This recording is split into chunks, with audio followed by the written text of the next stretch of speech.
Muling isinusulong ng isang kongresista ang paglikha ng isang super body na siyang magbabantay sa tama at maayos na paggamit ng artificial intelligence technology. Ito'y matapos upang panindigan ni Senator Bato de la Rosa ang pagbabahagi nito ng video ng mga estudyanteng tumututol sa impeachment ni VP Sara na natuklasang gawa lang pala ng AI. Ang mga detalye ihahatid ni Milky Rigunan.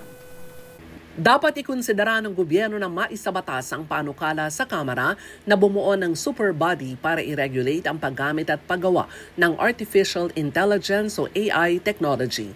Ayon kay Surigao del Norte Representative Robert Ace Barbers, 2023 pa ng kanyang isinumite ang panukalang Artificial Intelligence Development Authority o AIDA. Sabi ni Barbers, gaya ng paghahanda natin at ng pamahalaan sa mga sakuna at kalamidad gaya ng bagyo, lindol at iba pa, dapat din nating paghandaan ang epekto ng AI na kadalasang ginagamit ngayon sa pagpapakalat ng mga maling impormasyon.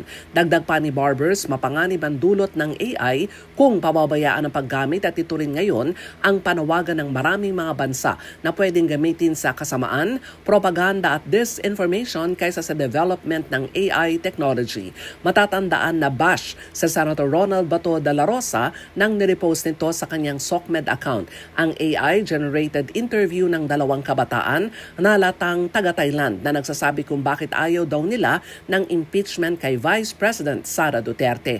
Binatikos ng Kamara si Senator Bato nang bigyang katuwiran pa ang pagpapakalat ng AI-generated interview dahil bilang isang opisyal ng gobyerno, dapat responsable at hindi dapat magpakalat ng misinformation at disinformation.